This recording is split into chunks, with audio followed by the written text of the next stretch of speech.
Le ponemos la hora del tax entonces. La hora del tax. La hora del tax. Ojalá sean muchos podcasts. ¿Ah? El Ah, primero de muchos. hablando de cosas. Podemos hacerlo todos los viernes, Puede para ser, ¿ah? empezar. Y ahí Vamos a ver cómo nos que para la renta. se puede hacer en vivo también. Así que Sí, pues después más adelante ya nos atrevemos a otras cosas. lo entretenido es que la gente puede ir comentando y en el En vivo fondo sí, sirve pues. como de. Ahí vamos a necesitar rapidez mental. Un viernes en la tarde, veamos qué tal. Pero bueno, yo he estado en charlas grandes y más o menos sé salir. Sí. Sé salir. Sí, lo vamos a estudiar, lo vamos a analizar, podría ser por este lado. Siempre Perfecto. hay salidas. Sí.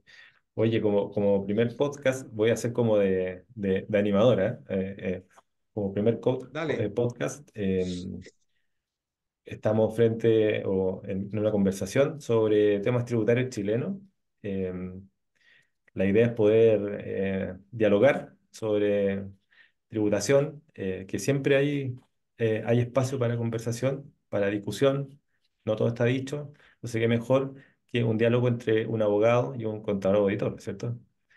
Eh, Esa es la idea. Nosotros claro, le ponemos nosotros usamos la práctica sí, más que la teoría. más que la teoría, claro. Entonces, por el lado de la contabilidad está Pedro Fechi Gallardo, desde Punta Arenas, eh, amplia experiencia en tributación, así que yo creo que va a ser muy, muy interesante. Y por mi lado, soy Eduardo Irribarra, soy abogado, también con un par de años ya de experiencia. Eh, y bueno, vamos a ver cómo resulta esta hora del tax. Así que el tema de hoy es el DFL2, ¿cierto?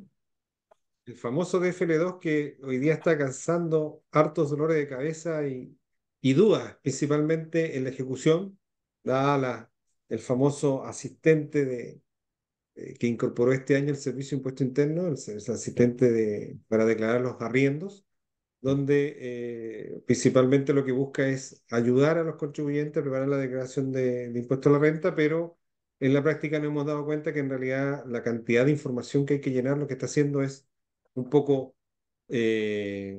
a demorar este tema. Ahora, entrando ya en el tema del DFL2, la franquicia ya más o menos está, las personas se preguntan, bueno, yo tengo departamentos DFL2, ¿cuántos puedo ocupar? Si tengo algunos arrendados, yo vivo ahí, tengo otros departamentos que no son DFL2, también vivo ahí o vive mi familia, ¿cómo declaro? ¿Ya? Por ahí más Sí, o menos va sí, la conversación que queremos hacer hoy día. claro. O sea, yo creo que podríamos partir respondiendo un poquito qué es un TFL2, ¿cierto? Sí, Coloquialmente se le llama así TFL2, es un decreto con fuerza de ley número 2 del año 59 que reguló las viviendas sociales, viviendas económicas, así se le llama a estas propiedades. Son viviendas económicas destinadas a la habitación, ¿ya? Y tiene como característica principal una superficie edificada no superior a 140 metros cuadrados. ¿Ya? Tiene que tener el destino vivienda. ¿Ya? Em, Estas propiedades tienen la particularidad de que se benefician de hartas exenciones. ¿Ya? Primero, las rentas que produzca el arrendamiento, por ejemplo, están libres de impuestos, ¿cierto? También tiene otras exenciones, impuesto territorial por una serie de años desde la adquisición o construcción. Hay una reducción importante en el impuesto a timbre y estampillas cuando se compran estas propiedades con crédito hipotecario, ¿cierto? Hay una liberación de impuestos a las herencias y donaciones bajo ciertos requisitos, ¿ya? Y bueno, antiguamente fue una importante recomendación para invertir, ¿cierto? Porque las personas podían tener una cantidad infinita de FL2.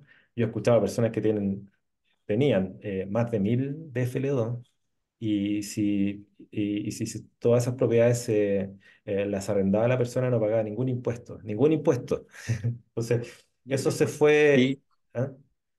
sí, bueno, y te Ya. quería contar que, bueno, tengo aquí un oficio que nos hicieron llegar cuando estuvimos estudiando este tema en la Comisión Tributaria del Colegio de Contadores, de una consulta que le hace una fundación a la Subdirección de Evaluación del Servicio de Impuesto Interno preguntando no por las personas, porque esa información no la pueden entregar, pero por cantidad de personas que tienen cierta cantidad de propiedades acogidas al DFL2, ¿ya? Uy, buen dato, a Entonces, ver. por ejemplo, entre 51 propiedades a 100 propiedades hay 451 personas. Es decir, que tienen más de 51 propiedades de FL2 del contribuyente, hay más de 451 personas. ¿Esa Entre información de qué año es? 101, este es un oficio del año 2019 que fue a propósito del estudio de la reforma tributaria que vamos a discutir en un ratito más, que rebajó este tema de la cantidad de propiedades de FL2 que uno podía tener como beneficio tributario, ¿ya? Entonces, se empezó a analizar lo mismo que decías tú respecto de que había personas que tenían muchas propiedades de FL2 y hasta el año 2010 hasta las empresas se podían acoger al DFL2 y no pagar ni un impuesto. Es decir, aquí no había un contribuyente que tuviera cierta característica. Es decir, el hecho era que yo fuera propietario de un DFL2 y todos los ingresos obtenidos por el arrendamiento eran ingresos no renta, es decir, no pagaban impuestos. ¿Ya? ¿Ya? Pero mira, el dato más curioso, entre 1001 a 2000 propiedades, hay 23 contribuyentes, ya sea persona natural o empresa, esto no lo indica, y más de 2001 propiedades, hay 25 contribuyentes. Es decir, hay personas que tienen más de 2000 propiedades acogidas al DFL2. Esto es un oficio que es del 3 de octubre del 2019 y que, bueno, me acordé de traerlo porque en realidad, si estas personas lo adquirieron antes del 2010, estuvieron muchos años sin pagar impuestos. En el año 2010 viene la modificación que dice que en realidad este beneficio solamente lo pueden ocupar las personas, ya las personas naturales, ya independiente hasta esa fecha de la cantidad de propiedades que tú tuvieras también. Es decir, si yo antes del 2010 tenía 15 DFL2, seguía con la franquicia con los 15 DFL2. Claro. Después hubo otra modificación en el 2020, ¿cierto? Que creo que ahí fue que se redujo a la persona natural y se fijó un hito, ¿cierto?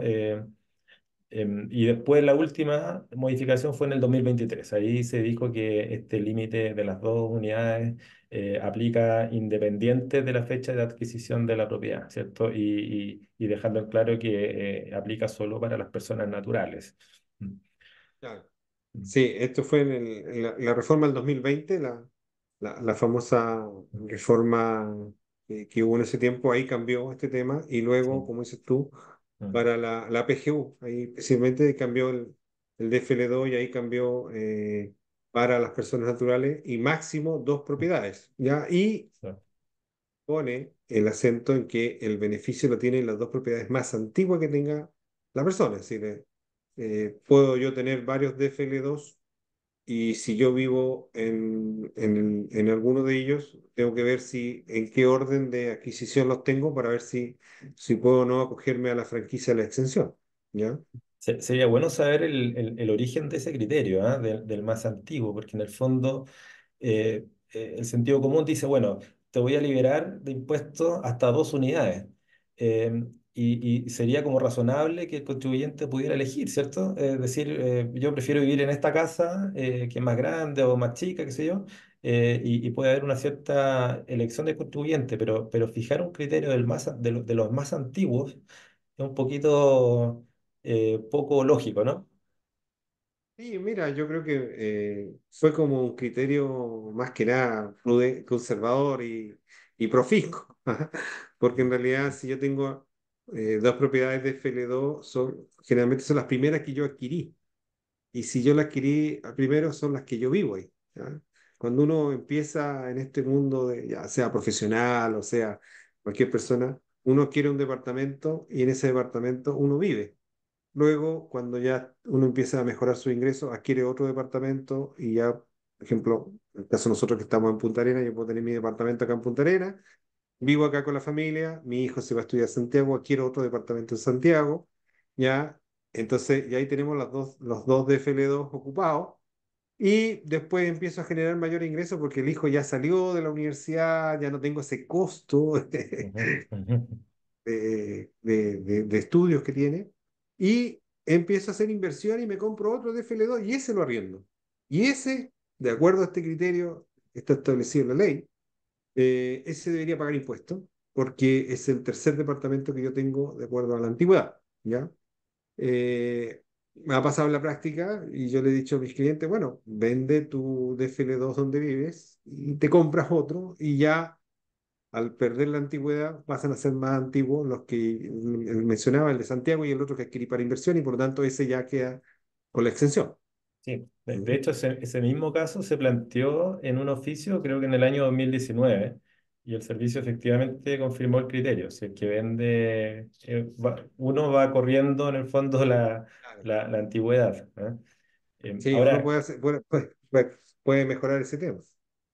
ahora yo diría la gracia del DFL2, en el fondo, yo creo que es en lo más relevante son las rentas de arrendamiento, ¿ya? Porque el hecho de vender esas propiedades, o sea, si se venden, en general la ley de la renta tiene un buen beneficio, ¿cierto?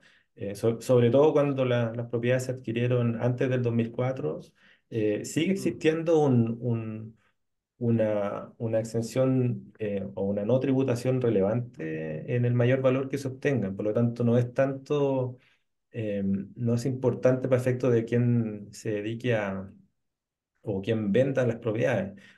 El IVA podría ser un problema cuando hay habitualidad. Entonces, ¿qué es lo que queda? Bueno, son las rentas que se puedan obtener del arrendamiento. Y por eso yo creo que ha surgido la preocupación del servicio. Yo entiendo que más allá de las formas que tiene de captar las informaciones, los notarios, el año pasado, los corredores de propiedades, yo creo que sigue existiendo una dificultad para poder pesquisar aquellas propiedades que desde la tercera en adelante se están arrendando y no se declaran, ¿no? Además del IVA No, que pudiera aplicar claro, que con podría generar la operación. Sí, sí, pero la información está. Yo creo que el servicio, si la quiere ocupar, tiene las herramientas como para hacerlo. A mí me ha tocado asesorar a varios contribuyentes, personas naturales, y hemos empezado a buscar la información de varias propiedades que tiene para ver, para hacer el estudio cuáles son las más antiguas, cuáles son más las nuevas, y le hemos tenido la información principalmente en la página de impuesto interno, en el área de evaluaciones, salen los antecedentes de las propiedades, sale la fecha, incluso sale destacado cuándo fue la fecha de adquisición o inscripción en el conservador de comercio, que es claro, la fecha que utiliza siempre el Servicio de Impuesto Interno para estos temas tributarios. Y si quisiera hacerlo, lo podría hacer perfectamente. Ahora, mientras el arrendatario ya no tenga la obligación de informar, que era algo que venía en la reforma que se rechazó, que era como que si tú me informas en los arriendos que tú estás pagando, yo te puedo dar un beneficio tributario, era más que nada para pillar a los arrendadores. Eh, Mientras esa información no la tenga, el servicio no sabe si las otras propiedades que tiene este contribuyente la está arrendando o no. ¿Ya? sí, Entonces, me pasa que en la práctica no aparece ningún arriendo y resulta que tienen varios arriendos, varias propiedades, pero como se lo arriendan a personas naturales, no están obligados a informar y no se declaran así ni llanamente. Pasa lo mismo con, me acuerdo cuando hace tiempo yo trabajaba en el Servicio de Impuesto Interno y el Impuesto Interno obligó a través de una resolución a los bancos a informar los intereses obtenidos por las personas en los depósitos a plazo, los fondos mutuos y toda esa información. Hay un gran debate, incluso los bancos llevaron este caso a los tribunales de justicia, al final el servicio ganó y ese año aumentó la recaudación en forma significativa porque el servicio tenía la información de los intereses que habían ganado las personas.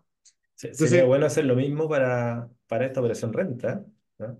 sí, sí, yo creo Qué que tanto más ahí, pero se recauda por arrendamiento con ocasión de esta invitación a es informar? la invitación a llenar el asistente. El asistente, claro, sí.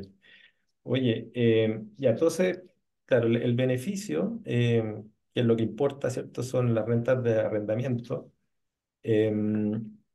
en el sentido de que no paga ningún impuesto, ni primera categoría, ni global complementario, ¿cierto?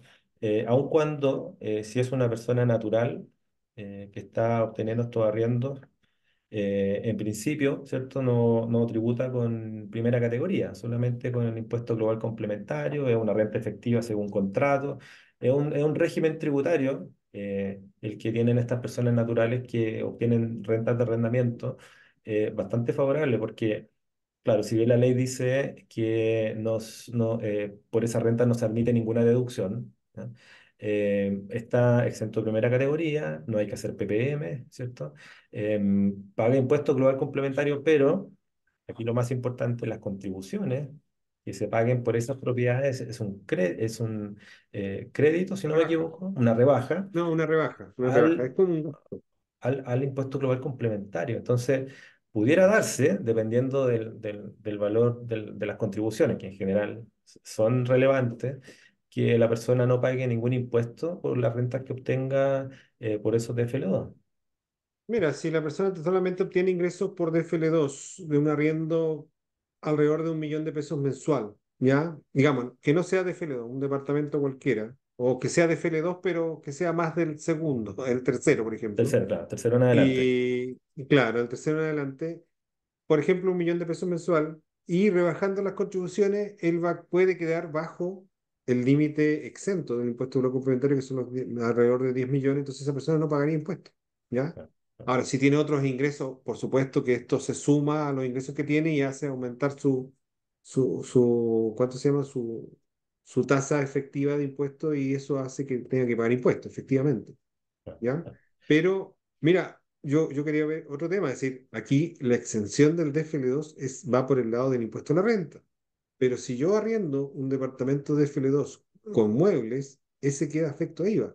No tiene exención en este caso, entonces hay que tener cuidado porque hay muchas personas que me han comentado, me han dicho, oye, no, pues si el DFL2 tengo exención total, sí, de impuesto a la renta, siempre y cuando cumpla con los requisitos. Otro tema que podemos Sí. conversar más adelante es que yo he visto en la práctica que el servicio fiscaliza este tipo de previvienda económica de 140 metros cuadrados porque efectivamente siguen cumpliendo con esos requisitos, porque uno de los requisitos es, como tú bien mencionaste al principio, son los 140 metros cuadrados y que sea destino habitacional, ¿ya? Porque muchos lo destinan a actividades comerciales y ya pierden este tema de la franquicia, que no solamente es franquicia de impuesto a la renta, también hay una franquicia de las contribuciones, ¿ya? Entonces, del Claro, pago de contribuciones. Entonces, en el tema del IVA, dejar claro que si yo tengo un inmueble que aunque sea de FL2 y lo arriendo amoblado, ese inmueble que afectó a IVA. Ahora, tendremos que ver cuál es la base imponible, rebajar el 11% de la valúa, bueno, ese es otro tema, pero sí, es importante aclarar eso, porque la gente piensa que, por ejemplo, si un arriendo diario es de 50.000 pesos, es 50 más el 19% son 50.000 pesos. Y no es así, porque en la determinación de la base imponible de ese arrendamiento, uno tiene derecho a hacer la deducción por el valor del terreno, ¿cierto? De la propiedad. claro, O sea, no es hay que una sea, no es rebaja que ahí, se pague el pero 19% sobre el arriendo.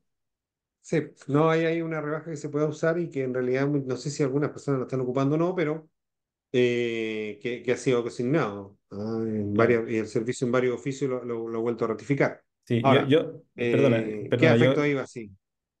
claro, de hecho, en la página del servicio aparece un asistente para calcular el IVA de los arriendos de bienes amoblados, de inmuebles amoblados, ¿no? Para que la gente, Otro asistente. otro asistente, claro, otro facilitador.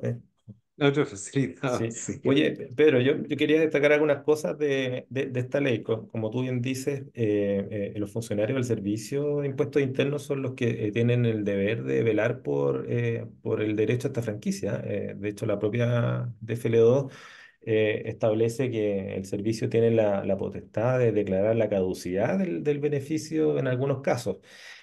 Ahora en la práctica es muy difícil, ¿cierto? El contingente de funcionarios yo creo que no da para poder revisar, meterse a las casas, ¿cierto? A casi medir las construcciones de las propiedades para concluir si se está cumpliendo o no el beneficio. Ahora, si se llegara a detectar sería bastante complicado para el contribuyente, ¿cierto? Porque probablemente en los últimos 3 años a lo mejor esta persona estuvo obteniendo rentas de arrendamiento, no pagaba ningún impuesto en la creencia de que eran de FL2, y eso puede significar un impuesto laboral complementario con atraso, con los intereses, reajuste y multas, ¿cierto? Partiendo del 1,5 mensual del artículo 53, entonces se puede volver un problema importante para el contribuyente.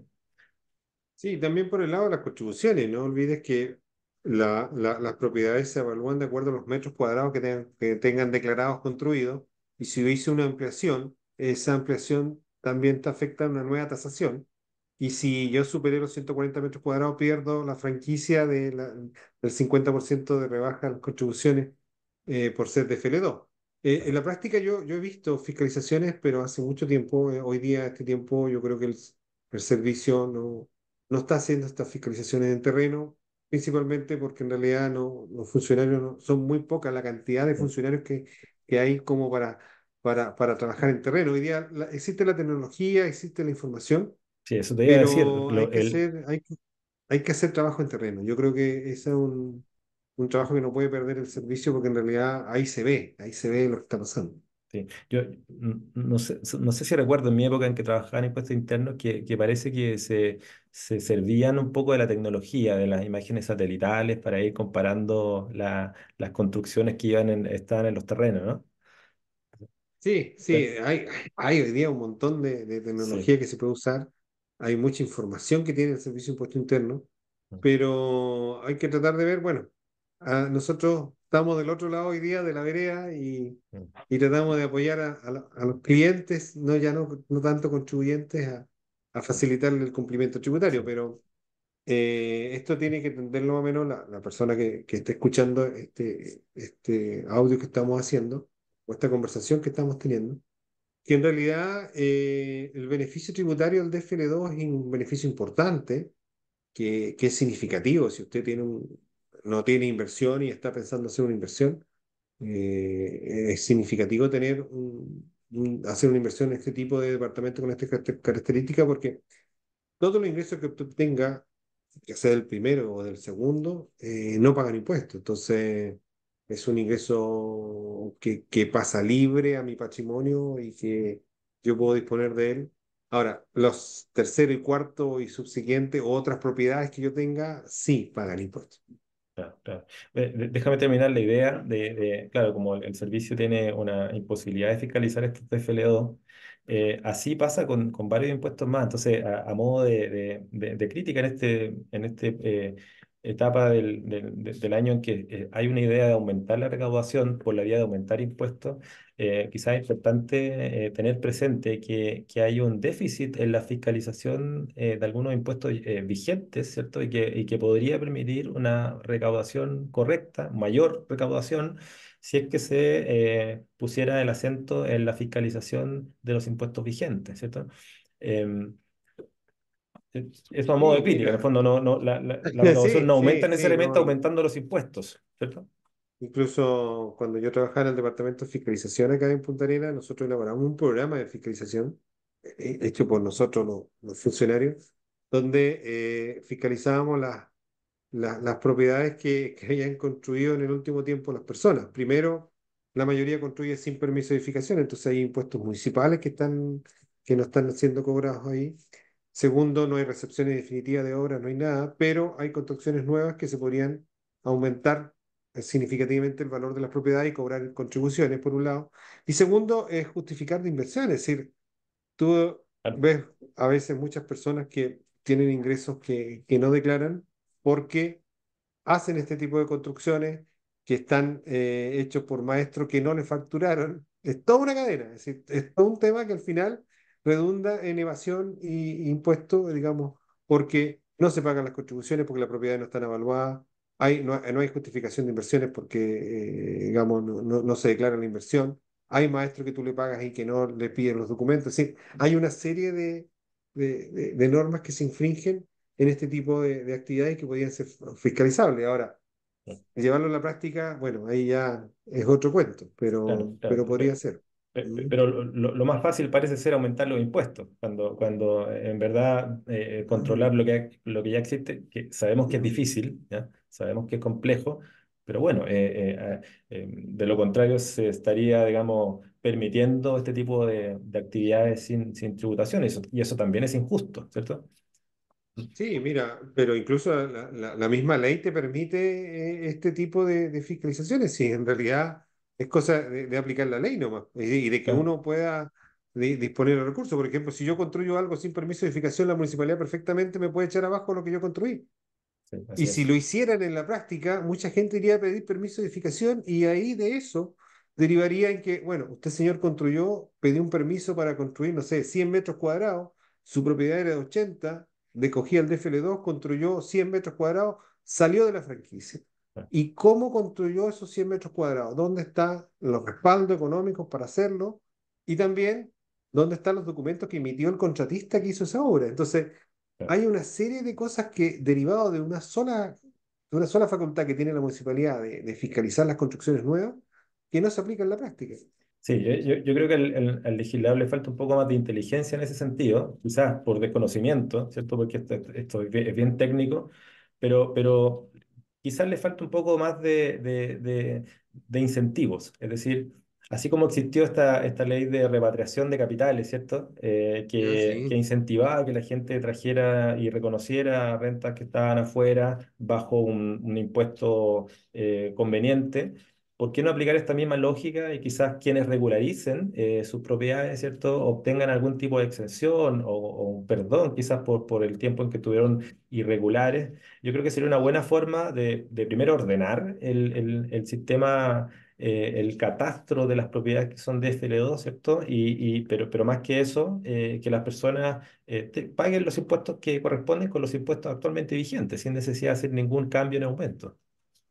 Sí, mira, hay una ley que se llama la ley del mono, si la has escuchado tú, que permite regularizar este tipo de situaciones, porque poco es fácil, hagamos en la práctica, hacer un trámite de pedir un permiso municipal, es decir, tiene que, Sí, para una construcción, tiene que haber un arquitecto, ya tiene un costo, ahora sí, dependiendo de la municipalidad es online, te piden una cosa, te piden otra cosa, pero entonces, en vez de facilitar, a veces es mejor no así cumplir es. con la norma, Claro. porque no hay fiscalización tampoco, entonces...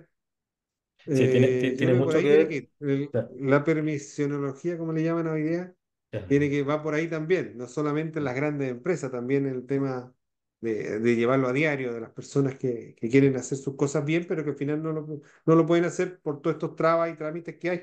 Al final optan por no hacer nada y dejar todo en negro, ¿no? Claro, dicho de otra manera, el Estado fomenta un poco el incumplimiento al no favorecer la regularización, no solamente estos impuestos, ¿eh? Quizás la ventanilla única es todavía una necesidad en varios temas. Por ejemplo, en el caso del TFL2 para hacer la vinculación, el beneficio se aplica a propiedades nuevas o usadas, ¿cierto? La primera cosa. No es necesario tener que comprárselo a la inmobiliaria, pueden ser Exacto, propiedades usadas. ¿M? exacto. Eh, y por otro lado, está la posibilidad, la ley establece la posibilidad de que aquellas propiedades que no son de FL2, por los metros construidos, etcétera, puedan convertirse en DFL2. ¿Ah? Exactamente. Tú Y ese, hay una petición administrativa que se presenta, hay un formulario que tú presentas en evaluaciones y tú como que claro. presentas tu propiedad para que el servicio la fiscalice y si cumple con los requisitos, se pueden acoger a esta Claro. franquicia. Claro, hay que hacer una serie de trámites también en la municipalidad, ¿cierto? Sí, sí, sí. Al servicio uno ya llega con el proyecto y con la construcción terminada, pero es bueno que la gente sepa, o sea que si uno se compró un terreno quizás con un espacio más grande o una construcción mayor, siempre es posible hacer esa conversión, por llamarlo en esos términos, que puede ser una buena alternativa, ¿cierto? A lo mejor habían personas que no necesitan esos 180 o 200 metros cuadrados, ¿cierto? Pueden vivir perfectamente bien en 140, habilitan esos espacios cumpliendo los requisitos de la ley y se benefician con la exención. No, a lo mejor es irrelevante porque viven ahí y por lo tanto nunca van a generar renta, pero puede ser interesante también para efectos sucesorios, ¿cierto? Sí, porque como tú mencionas, esta franquicia del DFL2 se hereda también, es decir, la propiedad que lo heredan Sí, ¿cuánto se llama? Los hijos o los herederos también claro, siguen manteniendo el beneficio de FL2. Entonces, claro. Las es contribuciones importante que si yo también. quiero las contribuciones, es importante que si yo quiero dejar más o menos la casa ordenada, podría acoger las propiedades del DFL2 y traspasarlas a mis hijos, a mis herederos, para que ellos sigan manteniendo la exención. Así Claro. que O un tercero eso es una también, buena ¿cierto? alternativa. Sí, ¿Ah? yo perfectamente puedo dejarle un legado a una persona que no Ah, es también. legitimario y se va a Sí, beneficiar. ¿Ah? Solo dependiendo que, la claro, cantidad de bienes que tengas. claro, y sí, aunque Que también podría ser otro tema para otro, sí. para otro Pedro, conversatorio. claro, a ver, sí, es importante también, yo creo, mencionar que la propia ley autoriza a que los DFL2 puedan tener dentro de la propiedad, realizar algún tipo de pequeño comercio. ¿Ah? También es una inquietud que ha surgido. em, Oye, si yo vivo en esta casa y hago un negocio, ¿ah? ¿Pierdo el beneficio, pierdo la franquicia? Y la verdad es que la propia ley permite, ¿cierto?, que se realice dentro de esa propiedad algún tipo de comercio, una actividad artesanal o servicios profesionales, por ejemplo, ¿ya? Pero lo importante es que se mantenga el destino habitacional. Eso va a ser lo clave. ¿M? Claro. Así Y que, siga la persona viviendo. claro, así que yo he recibido algunas inquietudes, ¿cierto?, de personas que dicen que en su propiedad quieren tener su actividad, ¿cierto?, están teletrabajando, quieren tener un negocio y su temor es que pierdan el beneficio del DFL2, ¿ya? También pasa, por ejemplo, cuando se construyen unidades de DFL2, la ley también autoriza a que dentro de ese conjunto haya un espacio para locales comerciales, ¿ya? Sí, Con el efecto, ¿cierto?, de que las propiedades, las unidades no pierden el beneficio del DFL2, eh, pero sí lo pierden estos locales comerciales, pero en el fondo no se contamina para las propiedades. claro. Otra cosa importante también son los terrenos que estén dentro de una vivienda económica, porque, claro, el criterio es de construcción de hasta 140 metros, ¿ya? Pero ¿qué pasa si es una casa que tiene un patio gigante hacia atrás? Eh, ¿Ah? Entonces, la ley también señala un porcentaje, creo que son 500 metros, no lo he anotado acá, pero permite, ¿cierto?, que esa propiedad pueda tener un terreno mayor a los 140 metros, ¿no? Tiene un tope ahí que no recuerdo en este minuto, pero como idea general, ¿cierto? Aquellas propiedades que tienen un terreno aledaño no pierden el beneficio del DFL2 por esa razón, aún teniendo la propiedad con 140 metros construida. Bueno, lo voy a encontrar por ahí. Em, Otra cosa yo creo que es súper útil de mencionar es las personas que quieren comprarse DFL2 para, bueno, ponerlo en arriendo y aprovechar el 27 bis, ¿cierto? Wow, tremendo tema.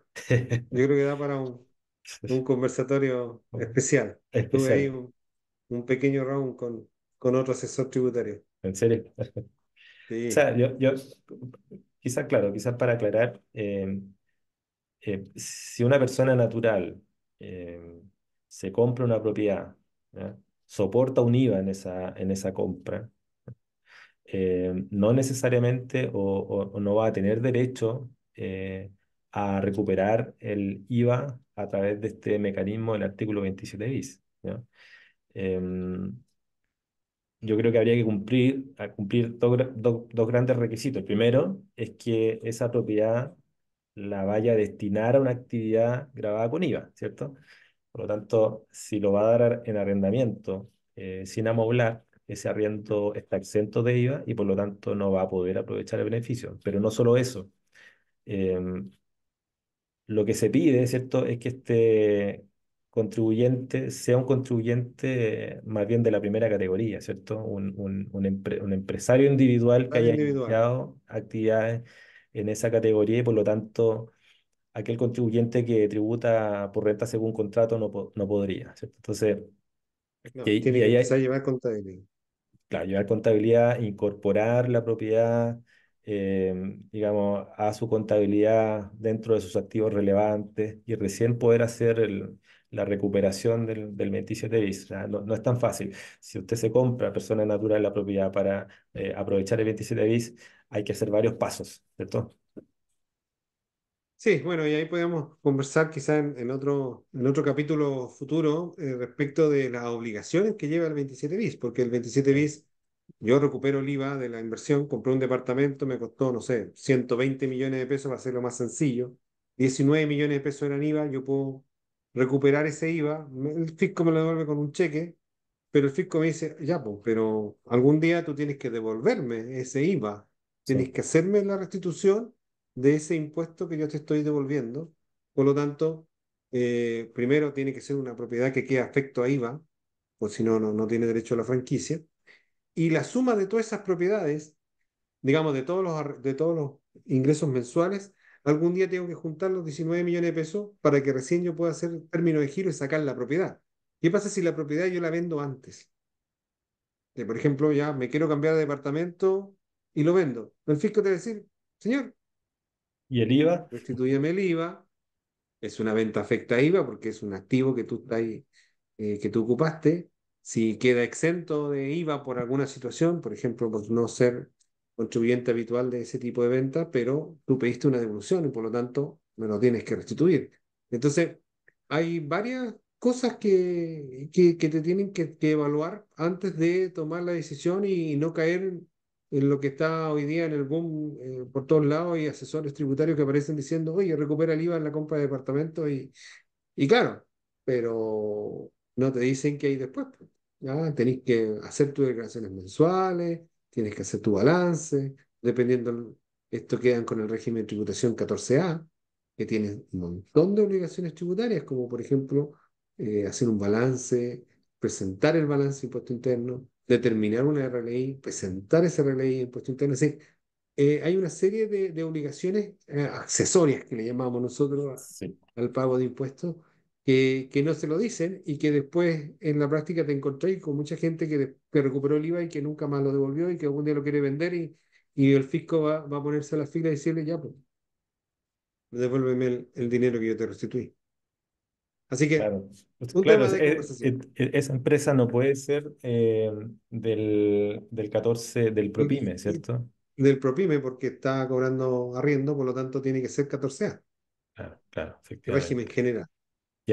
Y además pierde, puede que recupere este IVA en términos de liquidez, ¿cierto? Pero pierde hartas cosas, porque si uno compara la tributación por rentas de arrendamiento, comparando entre una persona natural que tributa según contrato con el derecho a la rebaja de las contribuciones en un 100% versus este empresario individual que tributa en el régimen general, eh, no es tan conveniente, ¿eh?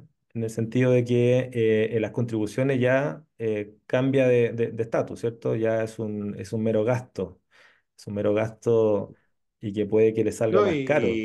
y es un ingreso no renta, es decir, todo lo arriendo que yo genere en ingreso no renta, aquí queda afecto impuesto al 27% de impuesto. Bueno, después, si yo hago los Claro, retiros, puedo tener derecho a crédito, pero eh, con la rebaja del 35%. claro. Entonces, hay que hacer una serie de evaluaciones técnicas tributarias como para ver si me conviene o no. ¿Ah? Por ejemplo, si es una inversión, como te digo yo, el fisco te va a sumar todos los... Porque como la primera restitución que se hace de este dinero que te devuelve el fisco es vía los débitos fiscales, ¿ya? El pago efectivo de impuestos que yo hago mensual. Y es como una cuenta corriente que tú tienes, en el ejemplo que yo di, bastante burdo, pero más o menos para que se entendiera, de los 19 millones de pesos que me devolvieron, Sí, yo tengo que ir rebajando todos los meses el pago de IVA que yo voy haciendo. Entonces en el año yo puedo, o sea, ponte una propiedad que se rinde en 1 millón de pesos mensuales, el IVA de esa propiedad, porque también queda afecto a IVA, ¿ya? Entonces, no el 100% del arriendo queda para mí, sino que voy a tener que pagarle al fisco, por ejemplo, de 1 millón de pesos, 180, 150.000 pesos mensuales, tengo que hacer mi declaración de impuestos, devolverle 150, al año son 1.800.000. Y si pedí una devolución de 19 millones de pesos, voy a tener que estar 10, 12 años esclavizado. antes de vender esa propiedad, si no, tengo que restituirle completo ese monto del Claro. servicio. Entonces, hay que evaluarlo.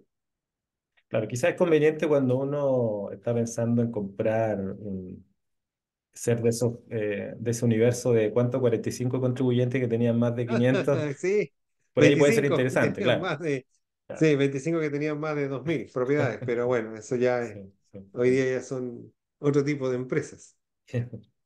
Oye, Pedro, yo creo que sería importante para esta época aclarar un poco esta obligación de informar los arriendos, ¿cierto? La operación renta. Ha habido hartas dudas. Em, Primero, no es una obligación, entiendo yo que así lo ha señalado el servicio, no es obligación cuando tengo dos DFL2, ¿cierto? E incluso no es obligatorio si tengo más de dos DFL2, pero no los arriendo. ¿Ya? O sea, ¿estás de acuerdo, no? Sí, mira, yo tengo 4 de FL2, arriendo los dos primeros que compré y vivo yo y mi familia, los otros dos, no tengo nada que declarar, porque en No hay realidad, obligación. Claro, incluso más, si yo solamente recibo sueldos y eso arriendo, no tengo obligación de presentar declaración tampoco, porque en realidad ya exactamente. tengo toda la tributación cumplida.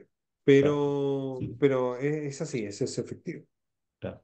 Ahora, claro, uno de buena fe podría colaborar con la información que requiere el servicio, pero si no lo hace, no incurre en ninguna sanción, ni tampoco va a ser llamado, yo espero, ¿cierto?, que no vaya a ser llamado a fiscalización por el hecho de no aportar información.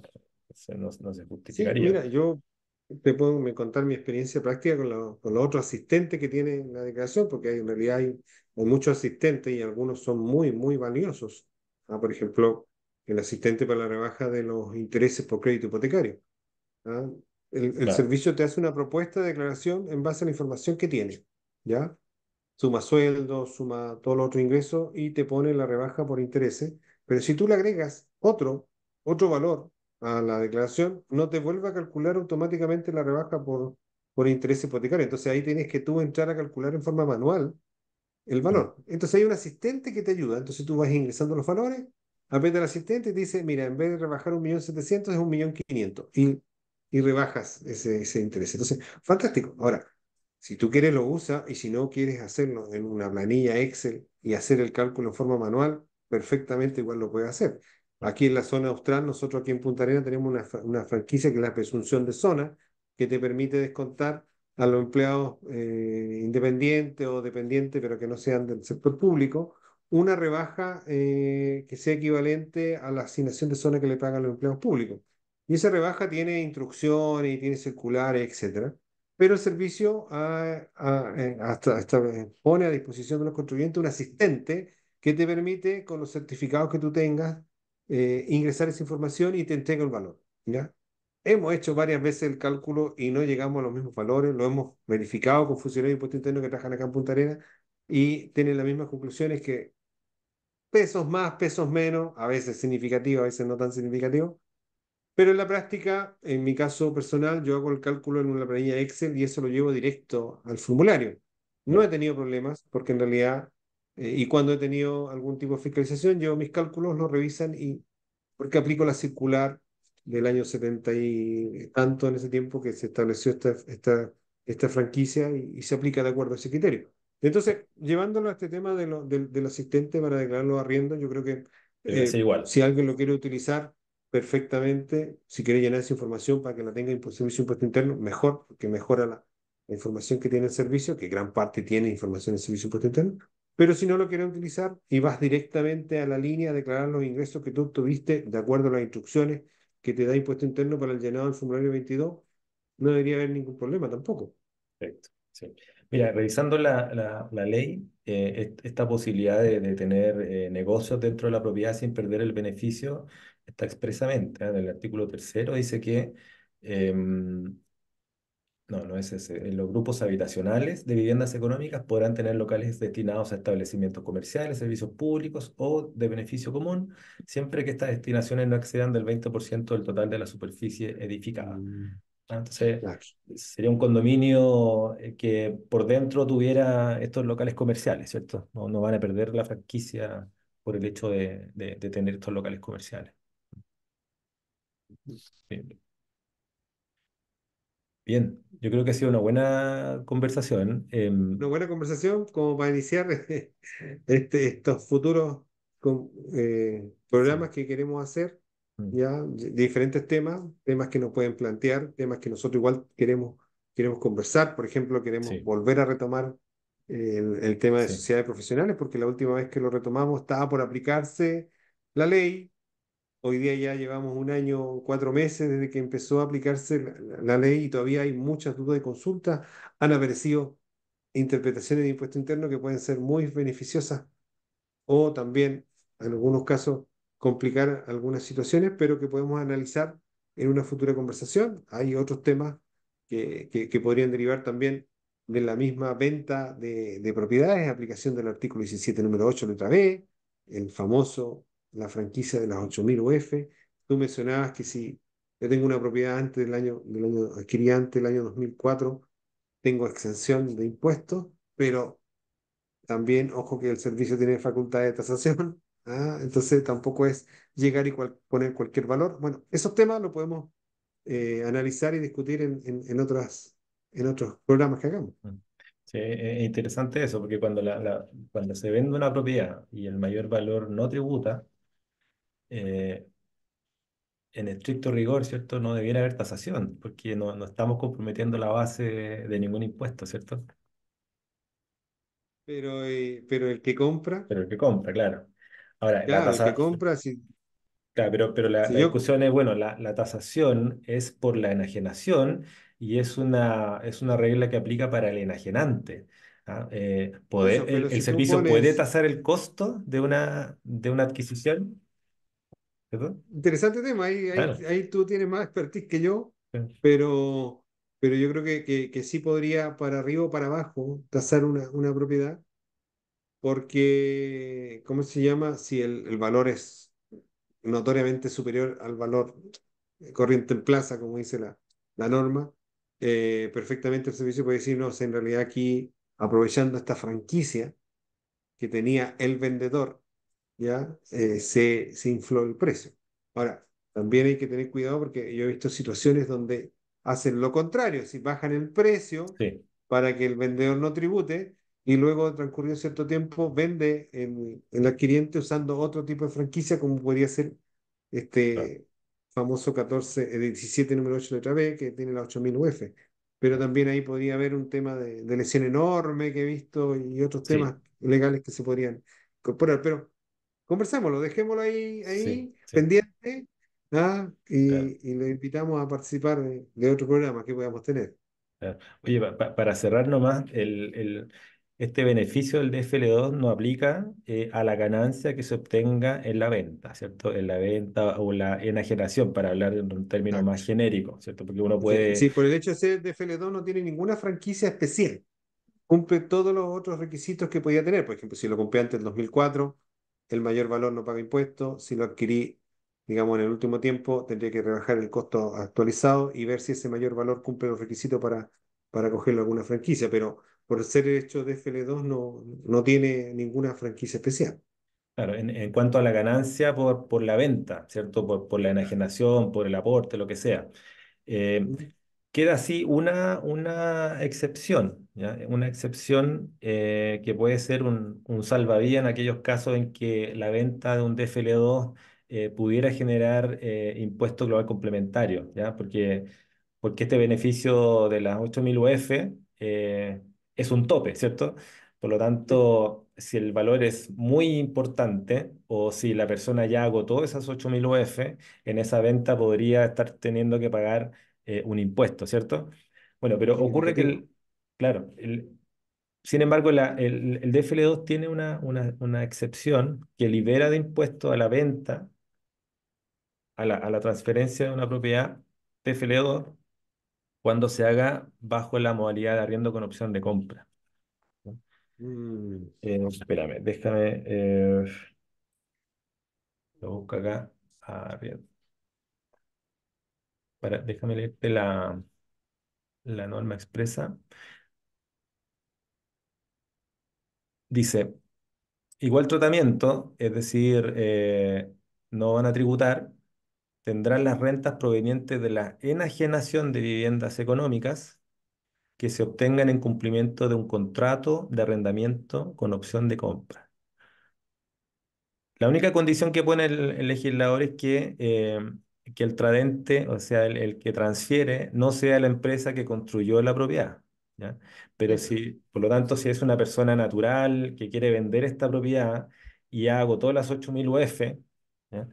eh, pudiera tomarse de esta norma, ¿cierto? En la medida que esa venta se haga bajo la modalidad de arriendo con opción de compra. Por lo tanto, las rentas de arrendamiento que reciba en virtud de este contrato, así como el cuotón o la última cuota de la compra-venta, va a quedar liberada de impuestos. Mira, interesante, ¿ah? Hay que aprovecharlo. Sí, oye, mira, a propósito de lo que mencionaste, las 8.000 UF, el otro día un cliente me preguntó, mira, Pedro, yo agoté mis 8.000 UF. Cuando yo agoto los 8.000 UF, después tengo la posibilidad de pagar el 10% como impuesto único. O O el global reliquidarlo complementario. también. O Claro, también lo complementar, reliquiándose. reliquidarlo, pero a algunos le conviene pagar el 10%. Ahora me dice, bueno, y si yo vendo una segunda propiedad que cumplo con los mismos requisitos, pero ya agoté mis 8.000 UF, ¿igual puedo ocupar el 10%? Eh, Y quedó en Mira, el aire, yo quedé ahí, le dije yo, wow, como es teoría, déjame estudiarlo, porque en realidad sí, yo te cumplo con los podría. requisitos, Sí, yo creo que te puedo decir que sí, ¿ah? De hecho, y a mí me tocó cumplo participar con en los esta. requisitos, porque si bien la exención de las 8.000 UF ya me la agoté, pero me queda esa opción de pagar el 10%. Sí, yo creo lo mismo. Mira, a mí me tocó participar en la redacción de la circular que reguló la ganancia de capital, el artículo 17.8. Ujú. Entonces, el requisito para poder pagar el impuesto único no es que, espérame, déjame buscar hay un esquema acá, no, derechos sociales, de propiedad, hay un esquema. En la medida de que no se enajena un relacionado después a ver, lo encontré acá. Un Claro, año, un no relacionado.